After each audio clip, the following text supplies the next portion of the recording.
So student, we are going to see one of the device. That device is to be called as your sonometer. Now what is sonometer? This sonometer is nothing but a wooden box.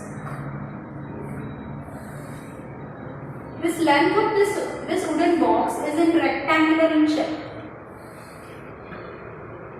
This wooden box has certain three holes, so that the air particle inside that hollow rectangular box can vibrate, can move randomly from one end to the another end. This wooden box has approximate length which is equivalent to 1.5 meter, approximate.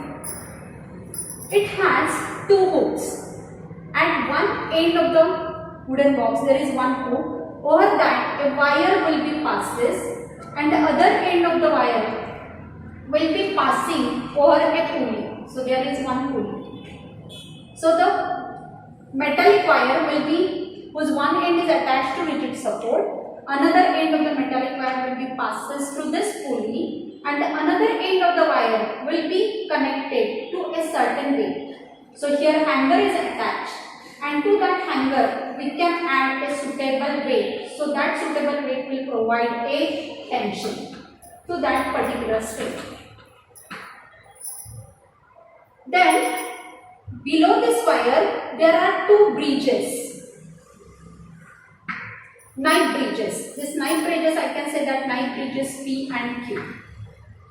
And this sonometer wooden box is provided with a scale, meter scale. So if I can measure easily the distance between these two bridges, and this distance between these two bridges will be denoted by letter AB. Now what this sonometer will use us?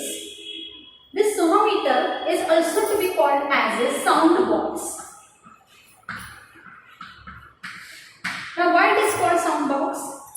Here this sonometer is approximately 1.5 meter in width, and inside that there are air particles. Means there is more mass of air particles are moving randomly inside this sonometer box. Now when I am going to vibrate this wire, that vibration will be received by the air particles which are moving randomly. And when that air particle will vibrate, we can get a certain sound. And when we will get that certain sound here is nothing but the resultant of stationary wave which is going to be formed between this A point and B point. Clear? Now how the stationary wave will be formed? Just consider an example. If I am going to consider a tuning fork, so tuning fork having stem, so this part of the tuning fork is to be called as a stem, and these two parts are to be called as a prongs of this tuning forks. When such tuning fork is hammered on a rubber pad, and if I am going to touch the stem of that tuning fork to the wooden box, and like that manner I am going to hold the tuning fork over this wooden box. So what happens? This vibrating tuning fork gives its vibration to the wire. Means this type of vibration I can call it as a forced vibration. So tuning fork gives its forced vibration to the wire. So wire will receive the vibration externally. When that wire will receive the external vibration, that wire will also start vibrating. And when this wire will start vibrating, so along the wire there will be a transfer waveform. So when this wire will vibrate, this wire will send, suppose, a crust to the A side, and vibration will send a trough to the B side, and these knife edges will act as rigid support. As this knife edges will act as a rigid support, your transfer wave crust is incident at B side, so that will be reflected as a trough. Because when transfer wave is incident on a rigid wall, then it will be reflected through phase angle, change of phase angle of pi. So the crust will be reflected as a trough, and the trough will be reflected as a crust. And in between this A and B point, I am getting the formation of stationary wave. And when the stationary wave will be formed, the particles will start vibrating and you can hear the sound. So in that manner, this sonometer is nothing but work on the principle, that is nothing but the superimposition of two waves along with formation of stationary waves. So on these two basic concepts, this sonometer device will work. Clear? Now hereby showing how the stationary waves are formed. I have shown the second mode of vibration. I have shown here two loops are formed. Now what I will do here, I can make that your tuning, this wire will vibrate with a fundamental mode. So I can adjust the distance between these two knife edges because these knife edges are movable. So I can adjust by varying the distance between these two knife edges P and Q, either bringing together or bringing away. So moving edges nearer to each other or away from each other. I can change the length between this A to B point. This length to A to B point is to be called as the vibrating length. So by adjusting the vibrating length of the wire, I will make this wire to be vibrate in the first mode of vibration. First mode of vibration means there is a formation of a single loop. Now formation of single loop means what? At the center now there is a formation of antinode. So this antinode will be formed at the center and two nodes will be formed at the rigid, this knife edges. Now how we can recognize that is antinode is formed at one particular in between? I am going to adjust two knife edges. So at one particular distance of vibrating length, the wire is said to be vibrate in the fundamental mode. So I have to identify that is whether I am getting that fundamental mode or not. For that purpose, what I am going to do, I am going to use a paper rider method. Now what this paper rider method is there, I can select a piece of paper and to that piece of paper I can give a V shape. So I will take this thin strip of paper, to that thin strip I will give the V shape. And that V shape paper rider I can put over the wire. The paper rider I will put it at the center. Clear? And now I will change the distance between these two knife edges P and Q. And every time I am going to vibrate a tuning probe on rubber pad, I will touch the skin to the wooden box. So tuning probe will give its vibration to the wire. So wire will receive the external vibration. So wire will also start vibrating. Clear? But when frequency of tuning probe is equal to natural frequency of the wire,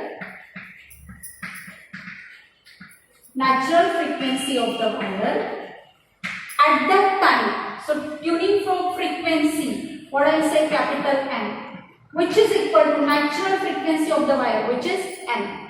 And yesterday we have seen fundamental frequency of vibrating string is nothing but 1/2L under root of T by N. Now here L is what? Vibrating length. T is what? Tension.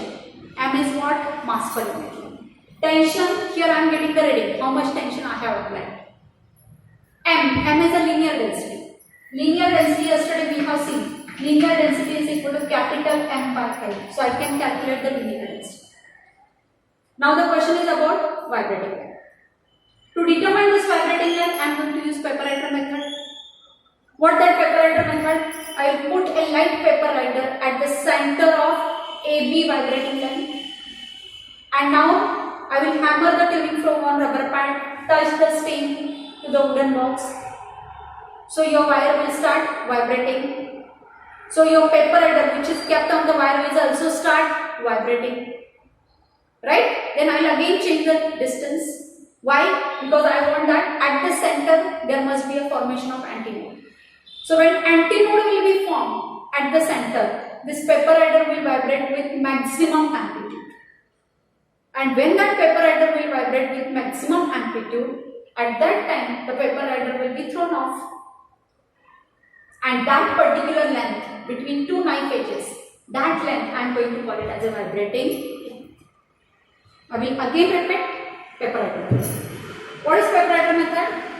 Thin lightweight paper will be turned into V-shaped paper rider. V-shaped paper rider will be kept on the wire. Then with the help of tuning fork, wire is set into vibration.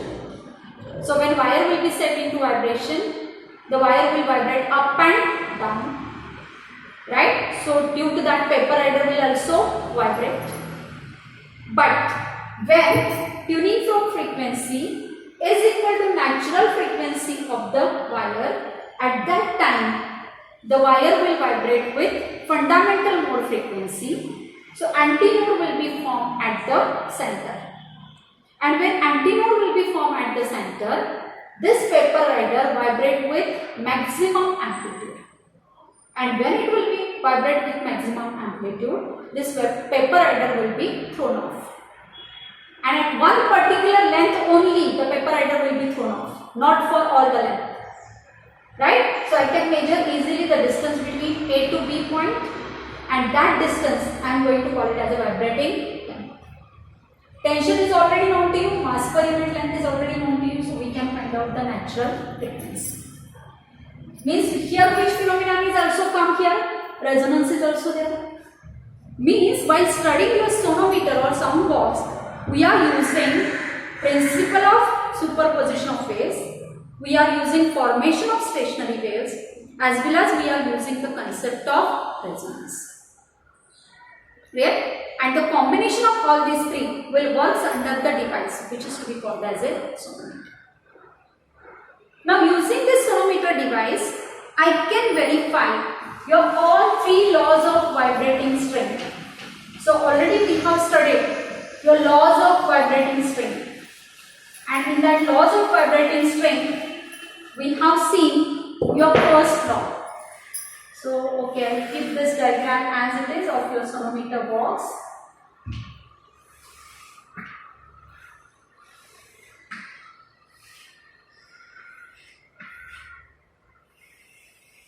यहाँ पे आपका पुली है,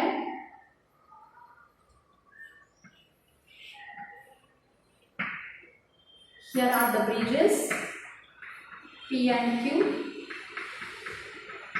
Here is the point between which we are measuring a vibrating length, and here there is a formation of fundamental mode. So at the center there will be a formation of antinode. Now using this sonometer, I can verify your first law, that is called as a length law. Now to verify the length law, what is length law? Frequency is inversely proportional to the vibrating length. Vibrating length is what? Length between A to B point. Right? So as your frequency increases, vibrating length decreases. Or vice versa. But while verifying this length law, which two factors is kept constant? Tension and mass per unit length are kept constant.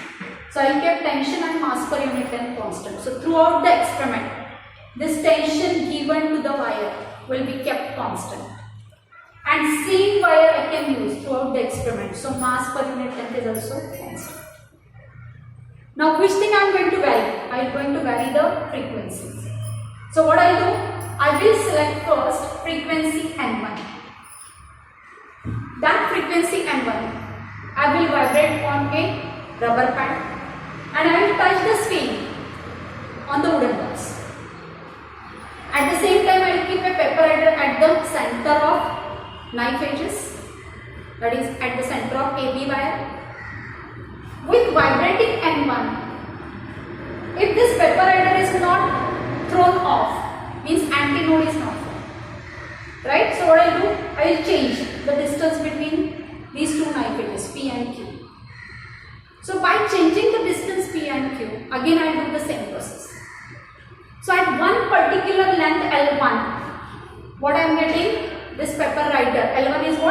distance between A to B. At one particular distance L1, your paper header will be thrown off. So what I can say, at this vibrating length L1, the external tuning fork frequency is exactly equal to the wire frequency. Therefore, antinode will be formed at the center, and then that length I am going to call it as a vibrating. Clear?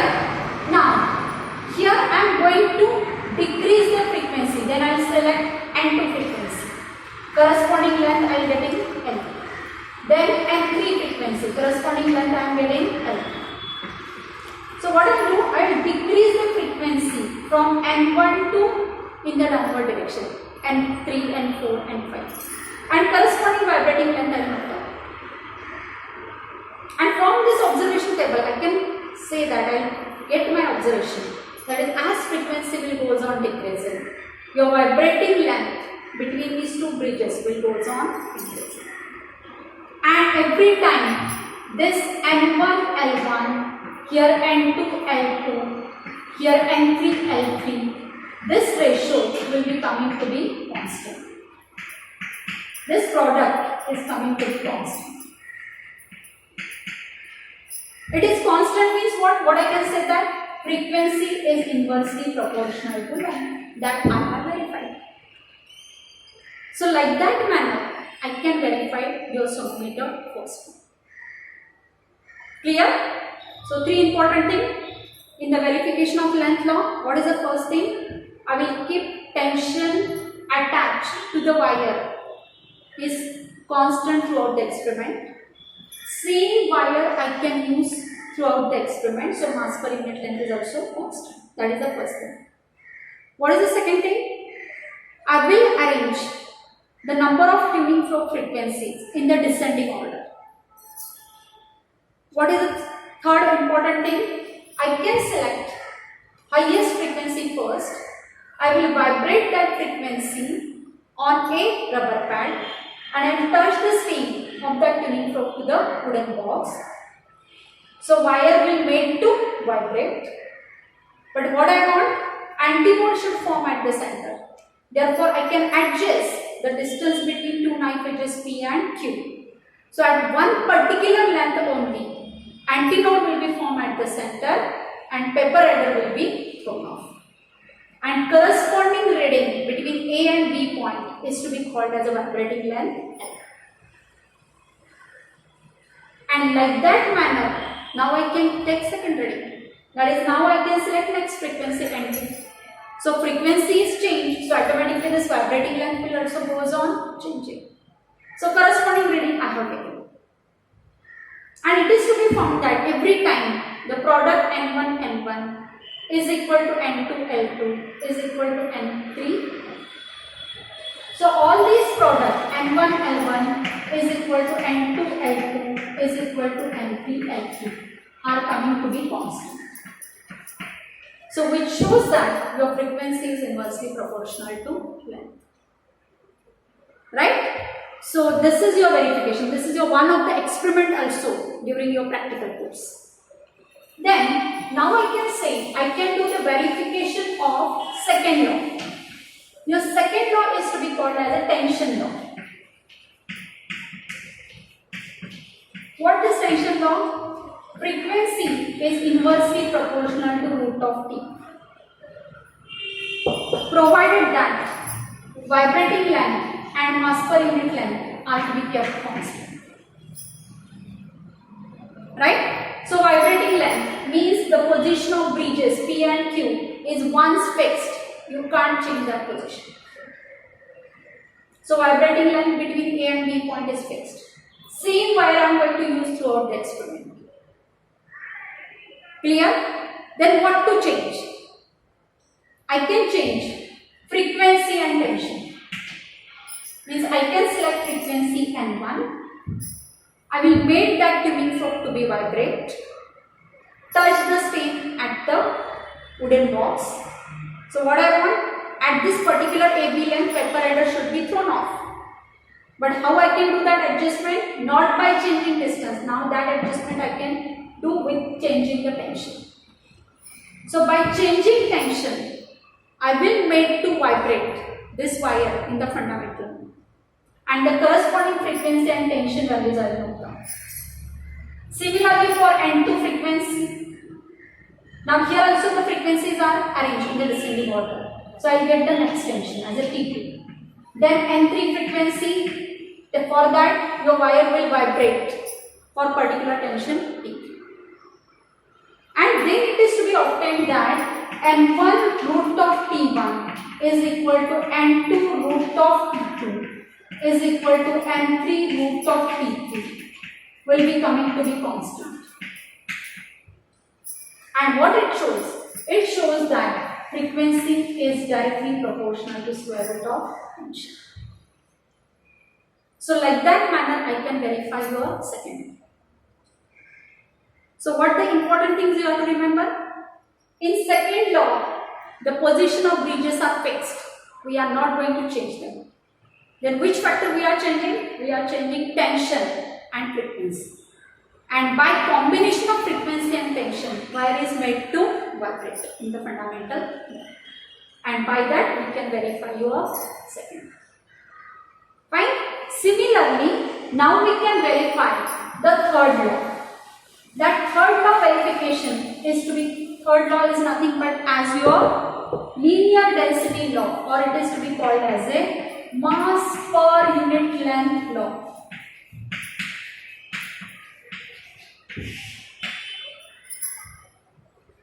This mass per unit length law, in that, what is the law? Frequency is inversely proportional to the root of m. Provided that, what is to be provided? Here, length and tension are to be kept constant.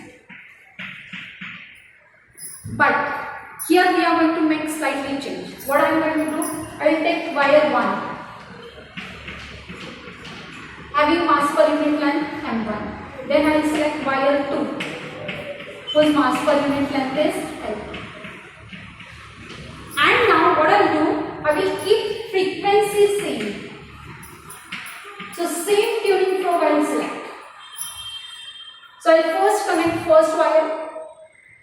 I will keep frequency constant and tension constant. By keeping frequency and tension constant, I can find out the vibrating length L1. So for wire 1, I can find out the vibrating length L1. Vibrating length means what? At one particular length only the pepper rider will be thrown off, and that length of the wire I can find out by adjusting the distance between two bridges. So I can find out the length L1. Similarly, I can find out the vibrating length of second wire, that is L2. So that length I am going to find it as a clear. Now what I am getting here, if I find out this L1 and L2, then it is to be found that L1 root of M1 is equal to L2 root of M2. They are coming to be constant. And what we are knowing that frequency is inversely proportional to length. So if I considering these two statements, so I can get it as your frequency is inversely proportional to root of. So by comparing these two equations, I will draw the conclusion that is frequency is inversely proportional to root of. And like that manner, I can verify your, that is mass per unit. Got it? So in this manner, we can consider all three vibrating laws: length law, tension law, and mass per unit. Getting? So this is about your one of the experiment, which is nothing but as your sonometer experiment. So in this sonometer experiment, I can verify your sonometer 3 vibrating length 3 laws, and this sonometer principle is nothing but the formation of superposition of waves, formation of stationary waves, and the concept of resonance. On these 3 important phenomena, this sonometer will work. Got it? So this is about your sonometer. Fine. Now rest of the concept of the chapter we can see in the next lecture. Thank you.